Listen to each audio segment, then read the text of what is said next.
have a Ruby Sapphire control deck versus an Emerald Amethyst. Yes, yes. So, the combination of decks right here, this matchup, I think is going to help me determine personally what I'm going to take tomorrow to my set Very championship. nice. Am I going to take the Popsicle Ruby and Sapphire?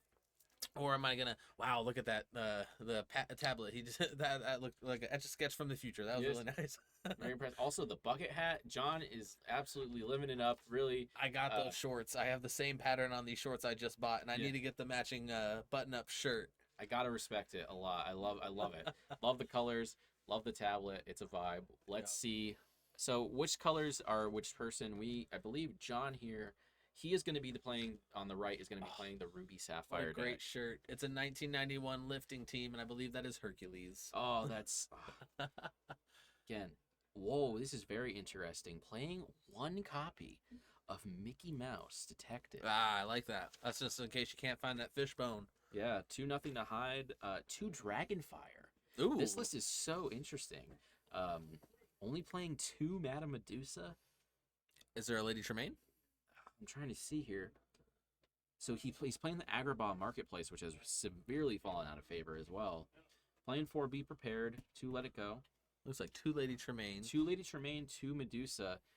And then, the 1 copy of Mickey Mouse Detective. That's super interesting. And then the 4 McDuck Manor. Okay, I'm very interested to see this list. This is the way I think I would have more of like to see the Ruby and Sapphire list look. So I'm curious to see if it performs better or if it's maybe clunkier than the one that we saw earlier that Travis piloted to just a super speedy victory. I'm just triple checking this list to make sure I'm not misreading it, but I don't see a single copy of Belle, Tamatoa, or Lucky Dime on this list.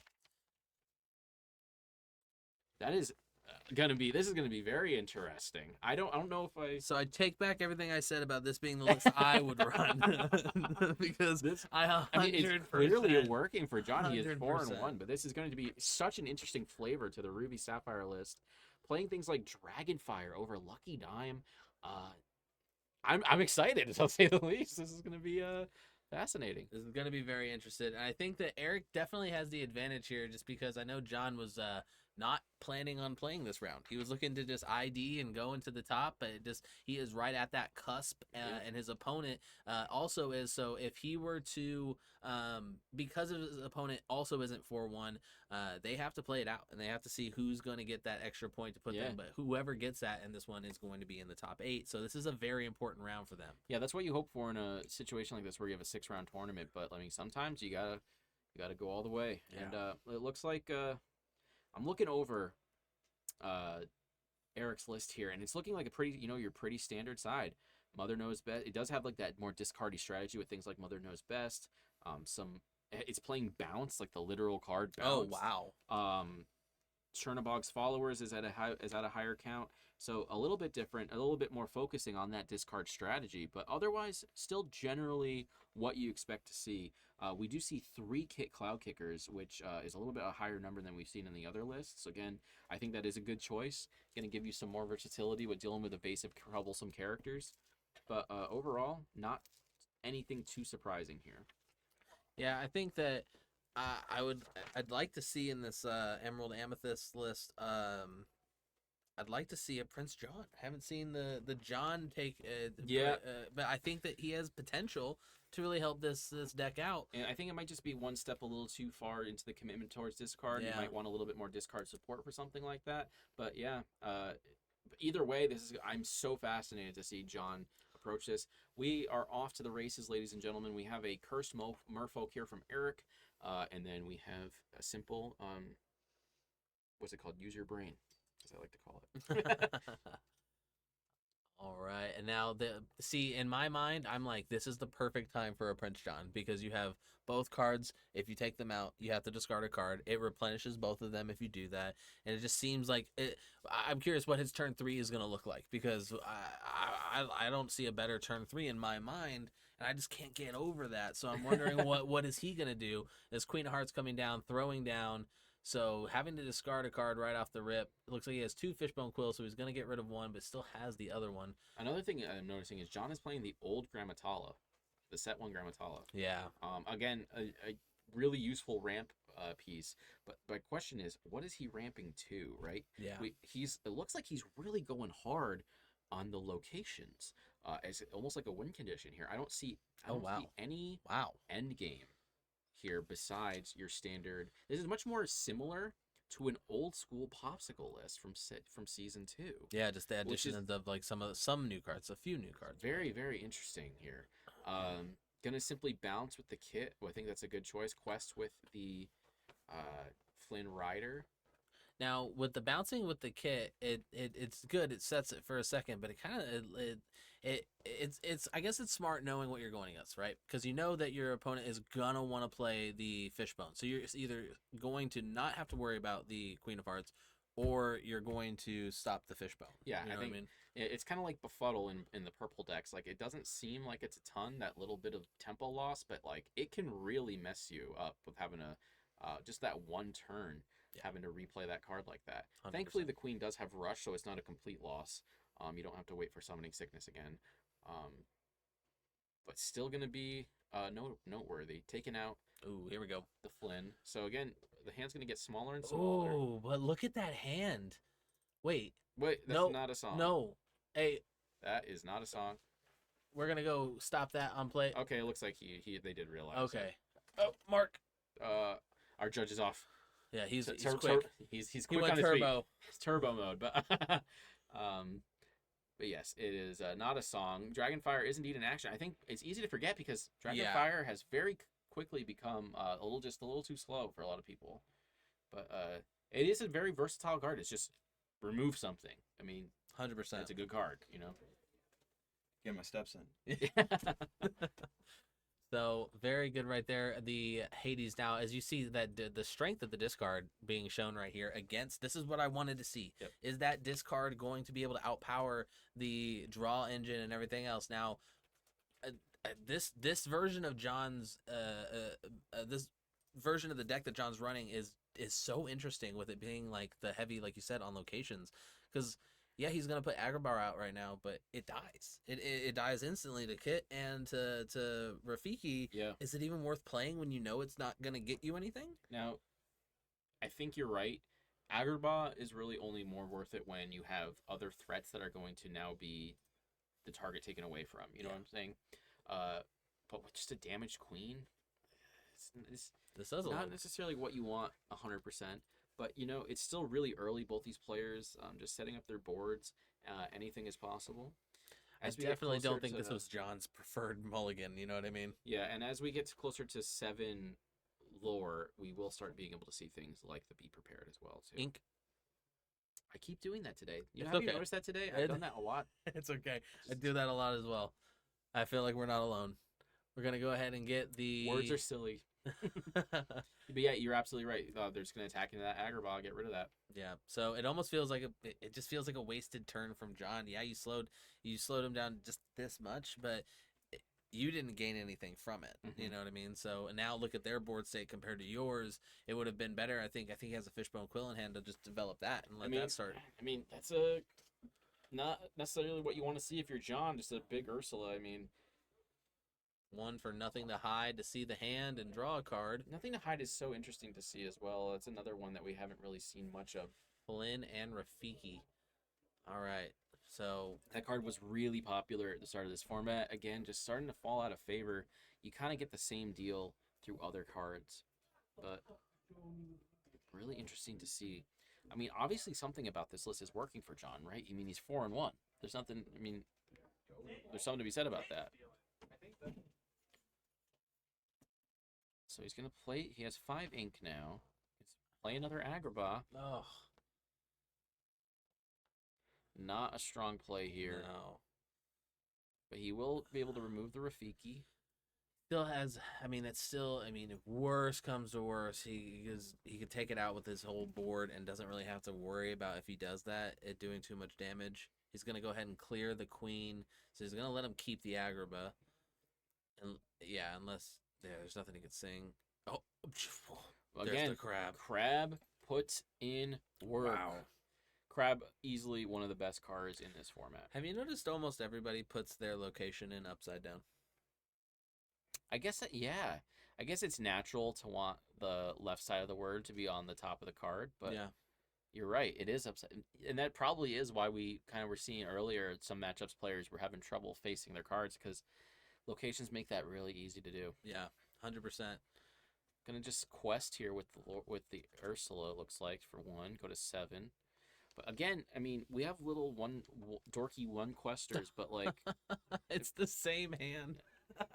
and John's just like, you love to see John has a great attitude about it, just laughing. That's funny. I wonder if he wasn't paying attention. He should have known that. Like, All right, gonna ink the Let It Go, but again, John is inching up to 7 lore, and that's what you want to worry about if you're going wide. we call it ink in this game. You know, You're gonna use that. I'm creating my own Dragonfire. rules. This is my universe. He's just gonna trade his lore in for action on the field. That's an interesting trade. But honestly, like as John gets closer and closer to 7, ink, thank you. That was good. Thanks. Eric does have to keep that in the back of his head. Like I'm noticing he has the Flynn in hand. He has a lot of options to go wide. And that's a lot of pressure. Yeah. To put on John when you're already at 10 lore, and he is gonna play it. Is that Flynn? I mean, Oh yeah. That's you're good. on John is now on a 2-turn clock. He has to have an answer this turn, or Dragonfire. Ooh, there you go. That's a pretty good answer to that. Double Dragonfire. One of those. I could tell by John's hand. This is. I'm interested to see game 2. I feel like John had a pretty poor hand for his deck, and I think that. Because he had the Agrabahs in the beginning, back to back, and then you get cluttered up with the Dragonfires. I just feel like he's just not having the best of luck. And I do think the long game with the locations really is somebody that it's something that you want to have in the late game, right? Because you're not playing those big bells, those big Tamatoas. So those Agrabahs, those McDuck banners, that is your end game. Yeah. So if you're gonna go this slow grindy route, you really want those removal options and those cheaper cards in the start, and you want your Fishbone Quills, all that good stuff, and you want those locations later. And unfortunately, it looks like we have the reverse for John, and we're in top deck mode with the ink, but nothing to play with it.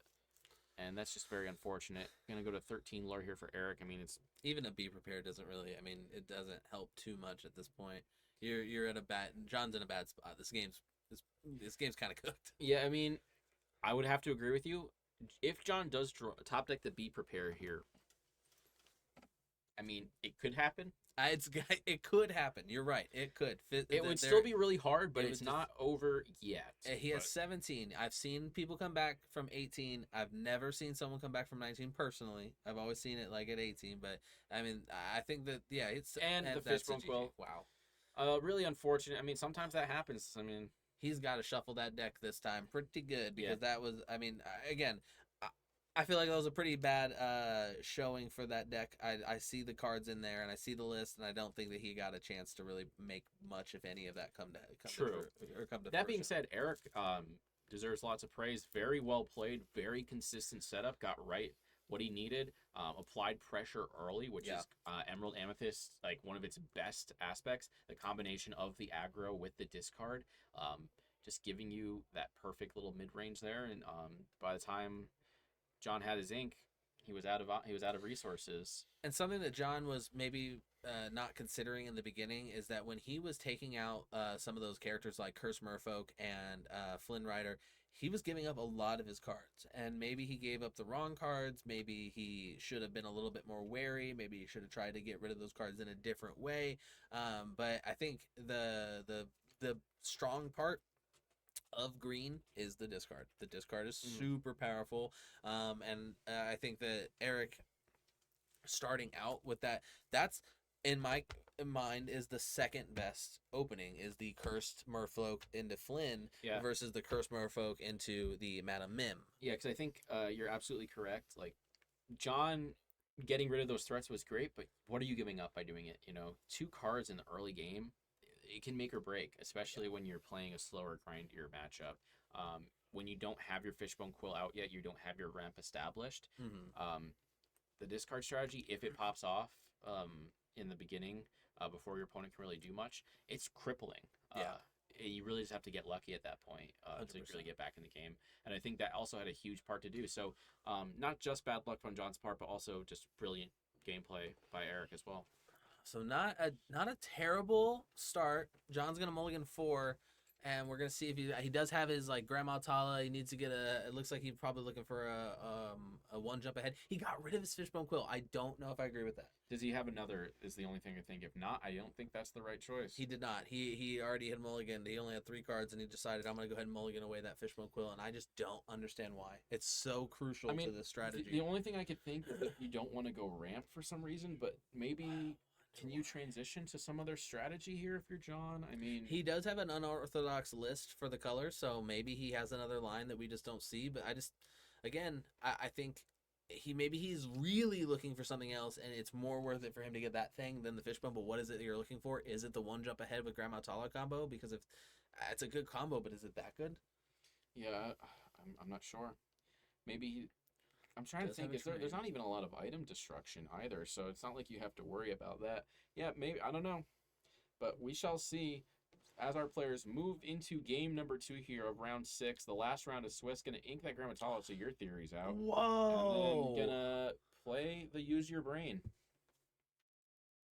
I like calling that. I should use the real name. I cannot believe he inked the Grandma Tala. What was the I'm lost. I want to see what John does here. I have a lot of confidence in this color scheme, but the way that I'm just getting confused on the play style here. But again, his list is so different that like I don't know what strat he has in mind. I would love to talk to him. I know. I want to talk to him after for sure. What his main goals are here with the. I mean, obviously it's been working for him, so it's like. Yeah.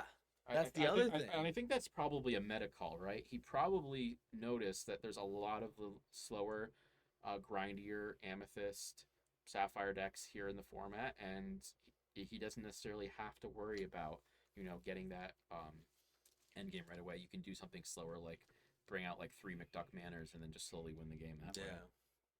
Just counter everything your opponent plays. True control.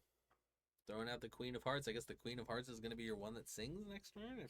Because I mean, you didn't put the quill. You have to sing the one jump ahead this next turn, or else you forgot to ramp on your ramp deck. I mean, unless there's something we're not even thinking about, I'm just trying to give John the chance to show us, because I didn't see also what was in his hand either. But we got the Chernobog's Followers. I'm seeing a Flynn Rider. Was that a bounce in Eric's hand? Gonna ink a Rafiki.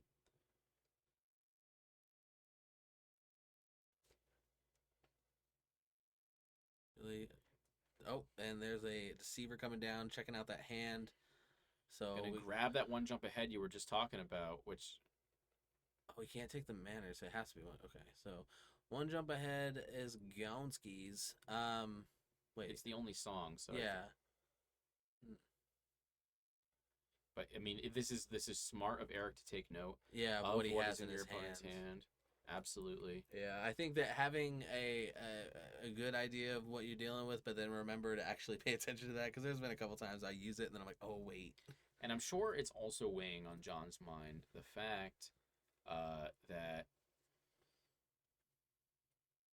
you have to get 2 wins here, right? Mm-hmm. Ruby Sapphire already struggles with that, and now you're in game 2 with a bunch of your time gone, and you still need to get to 2 wins. Yep. That is, especially with the pressure of top cut right here at the precipice, that has to be a lot weighing on John's mind right now. Yeah, again, I said it from the beginning. I think John is in a worse mental state compared to Eric, because Eric knew he was playing and John thought he was going to ID. And so going into this, Eric was more prepared for it, and so I think that John has to get back in that headspace of like, all right, it's time to play again. And I think that small things can really rock somebody. So I think that you were seeing that Agrabah come down last turn, so we have that location. Obviously, he likes that line. He keeps choosing it.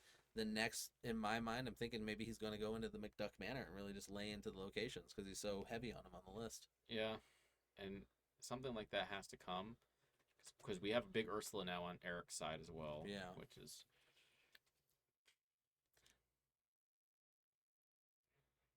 right. Again, we don't love to see the Agrabah early. It's not that great. No. And it seems like that's his consistent turn 3. I mean, it's a good card, but like the one thing here is like Eric's gonna have to attack into it if he wants to get rid of it, right? But he doesn't. He wants to sing friends here for 4, which is again broken. But he is gonna get some passive lore from here, so it's not necessarily bad. I just don't think I think there's definitely stronger cards that you want to play on your 3rd turn here. Gonna get off that friends for 4 though, which is so strong. I mean, look at all the cards. You got double Mother Knows Best in hand now, so that's quad Mother Knows Best. So if you got Ursula out, So he's got to do something to keep his Ursula safe. So he's probably gonna bounce her though. inking the Flynn Rider here, but he has another one and he has 2 foxes. Oh, just gonna go for the Flynn and there it The is. Snake, and I'm assuming he's gonna bounce it Yeah. up. There you go. This is really intimidating. Really well established board state here for Eric, which is what you need against this deck. You want to finish this game fast as possible. Don't give your Sapphire opponent any time to ramp. Man, What do you do here with the Ursula? Do you attack in? Do you quest? And he's just simply going to quest and go 3 lore. yeah, I think questing is smarter than. I mean, the Agrabah just doesn't scare me. It doesn't bother me at all. What happened? Looks for okay. For a second, I thought maybe he was pointing out the lore that John gained from Agrabah. I thought he was maybe saying he was attacking into it. But no, Oh, yep, okay. we're good. It looks like you were absolutely correct in that assumption of the strategy John's kind of taking here, playing down that McDuck manor, attacking down into the Deceiver, and just gonna simply pass after Yeah. questing with the Grammatala. Now he's regretting not attacking that Agrabah in any way because now it's gonna live again. And McDuck is gonna live again. And It's probably gonna live a couple McDuck? times. McDuck is a lot of willpower. Do you have to deal with? I mean, Flynn Rider and Snake's not what you want when you're facing down a McMansion. So. This good news is he could at least get rid of it. At least he can get rid of the Agrabah because he has the because he has the snake, so he can do or the fox, so he can snake into it and then fox into it. But if he gets the crab, he'll be good for the Crab would be you could get rid of Done the it. you could get rid of the entire manor if you have Snake, Fox and but yeah, it looks like he's just gonna simply use the bounce strategy to get rid of the Agrabah. Quest for 2. Yep. Oh, is he gonna bounce the Flint? I think you'd probably bounce the Snake here. That's what I would do. So he quested the Flint like he was gonna do the bounce thing. Well, you have to remember, like, your opponent has to discard to attack into the Flints. Okay, he's not even gonna do any of that. He's just gonna attack. He's just gonna lay down the Rafiki and say go. Okay. Okay, now he's gonna Fox. The Rafiki? Wow. That's interesting. So I think what happened there was he simply wanted to just get the Fox out. He wasn't worried about the bounce, which I personally probably would have bounced the Snake instead of the Rafiki. For but, sure. For and sure. that's not a bad play. You got rid of the Agrabah, and now you're threatening to kill the Manor next turn. So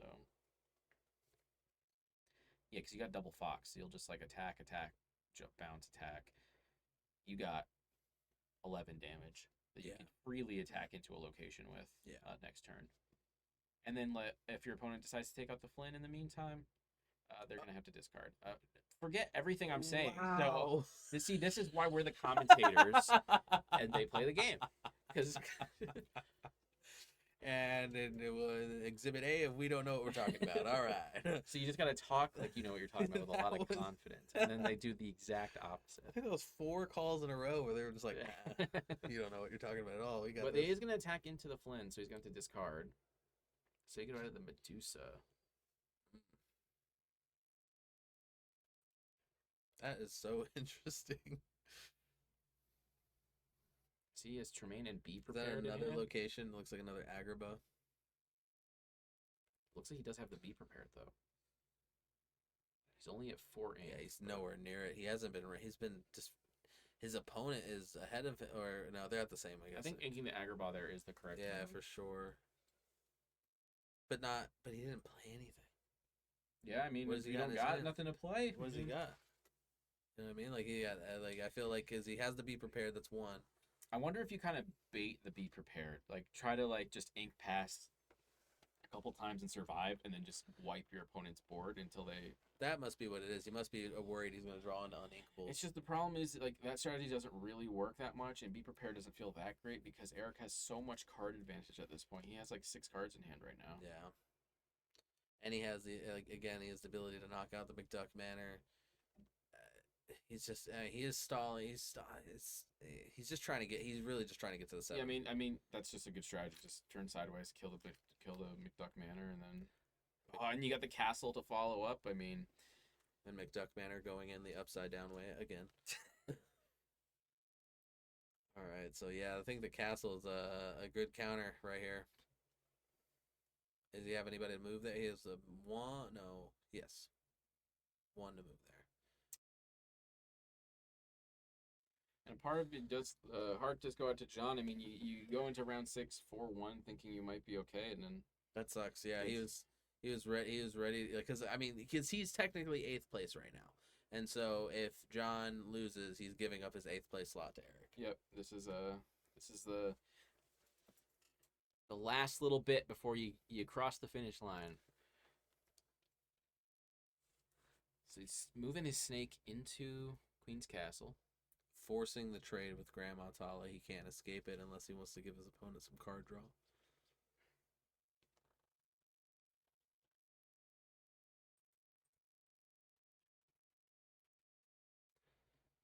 Definitely. Oh, okay. Gonna attack the Rafiki, say draw your card. That's fine. He didn't ink. He didn't ink. Is the really hard. Like that's really rough. Not inking there. Oh, but he's kind of. I think like once the game starts to get run away from you like this, you really have to deal with that Queen's Castle as soon as possible because, I mean,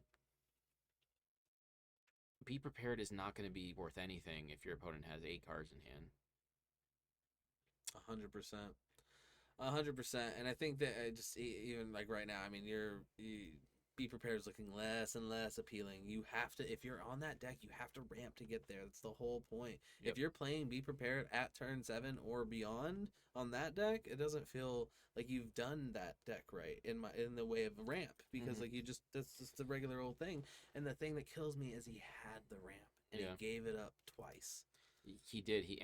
You said he mulliganed the Fishbone Quill. Mulligan the Fishbone Quill, and then he gave up the Grandma Tala, and then he got the one jump ahead taken away from him. Yep. So I mean, brutal. Yeah, just some unfortunate decision making, but You know, sometimes you just stall out, and it's tough to get back into it once that happens. John needs to use this match as a way to just learn his opponent's deck and see what he has to use. Definitely sucks. He's inking anything he can right now because in his hand. Well, he can at least now play the Tremaine, yes. Mhm. So I would assume maybe either the snake or the rabbit there because you want to draw or because it's the weakest card. Yep. Yeah.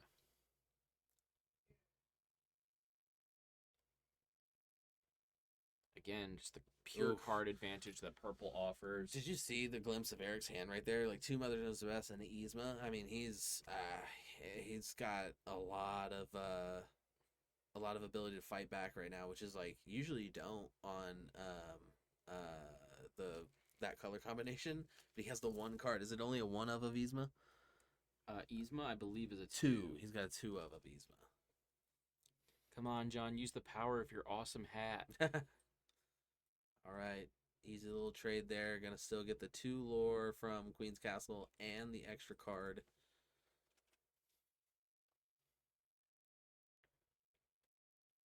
I can't even keep track of how many cards Eric has in hand right now. It's easily like 7, but probably a little bit more.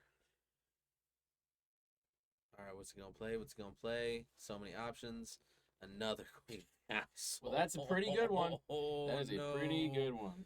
Oh no. At this point, Yzma, it feels crazy. You know what I mean? If the next turn you kind of stop everything. Yeah. I mean, you could even you just play out like Cursed Merfolk this turn and like just you got the Ursula too. You're gonna double bounce with the Mother Knows Best next turn or something like that. Oh man. Anything you put You down. technically have quad bounce Ooh. because he has 2 Mother Knows Best in hand. Yep. So you can ink that and then play Be Prepared, but he still has his 2 locations on the field, and you know that doesn't feel good for him. So he's probably going to throw Madame Medusa into one of the Queen's castles and then Be Prepared. But what else? What else you got to do? You know what I mean? We're getting really, really close to lethal as well with the 4 passive lore that's going to be Eric's going to be gaining. Yep. Ooh, play down the Medusa. All right. No, doesn't go in the inkwell. What? I don't know why he just put that into the inkwell, but we're gonna get that fixed. What card? He played just put Madame the Medusa. he played Madame Medusa, and whatever he killed, he put it into his inkwell. That was interesting.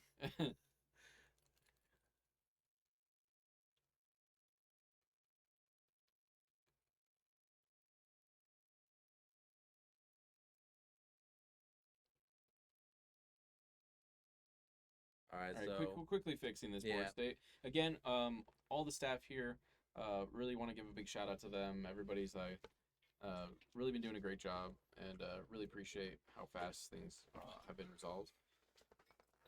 Quick fix there.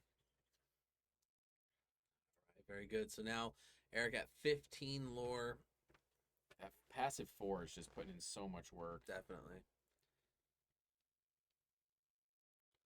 So now just needs to get through one more turn, which he has so much he can do to get through one more turn. Especially with the Mother Knows Best. And the bounce. The bounce card. He might actually play it. He literally has the card bounce in hand. Yes. Oh, you were saying Tigger before. I mean, I think we're calling a judge over. There seems to be some sort of discrepancy on the field. No, state. but yeah, we're just gonna quickly get this resolved. But it's really interesting Probably, to see. he's over there. It's really interesting to see how this matchup kind of unfolded, because when I walked into this, I really expected the blue-green matchup to have a lot more difficulty than it did in other matchups. But this one, we assumed it would be a little bit more even, but it really has struggled here with the power of the purple-green here by Eric. Just he's gotten like perfect setups every time now.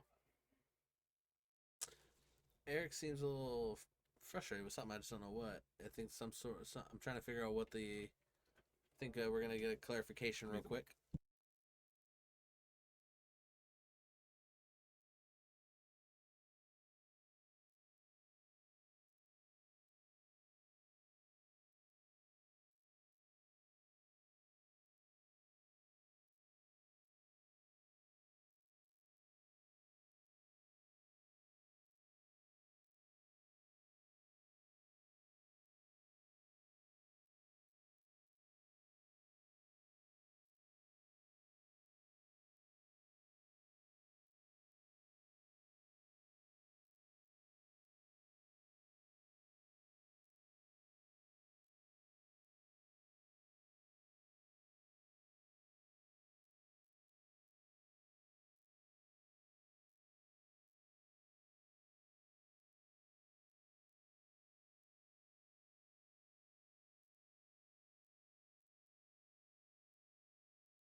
Hey chat, it's Mark here. I'm on production right now. Real quick, before I sit here and I go back and try to feed through footage, did you all see Eric draw off of his queen's castle within the last 2 minutes? I think he may be asking if he's drawn for So- turn, which he hasn't yet, so he should be drawing 2 cards. Thank you. So that's what we're I- trying to figure out because we did stop him right in the middle of that. I don't think We need to I saw know. him draw. So we're having the issue of trying to figure out did he draw or did he? He only I drew one I card. want to say he drew for turn, but not for Queen's Castle. But I'm not. I just. So what he All probably right. did. Thank you, chat. Thank you, chat.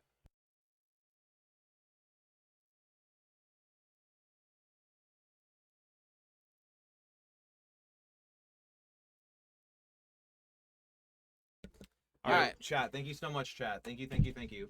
Okay, so what is going to resolve is we are going to allow Eric is going to be able to draw 1 card from his Queen's Castle, Yes. but he did already draw for turn. And Apologies for that quick disruption, but we were able to quickly resolve it. Thank you for chat for helping us. And figure that's that one out. of those things where it is really important. The timing of a lot of things in Lorcana can be kind of free form. You can do them at will, what you want. But the one things that you cannot do at another time is your location triggers. They have to be done at the start of your turn. So if he would have done one other thing, that would have nullified it. He wouldn't have been able to get the draw. There would have been no way to go back on that. But because he was still in the middle of, you can do so. The way a location works, if it has an effect that is on the start of your turn, you're gaining the lore and the trigger of the effect happen simultaneously. And in Lorcana, when something happens simultaneously, you get to choose the trigger, other than a few key instances where that does not happen, because the way the card works, it activates first. But things that actually happen simultaneously, like this,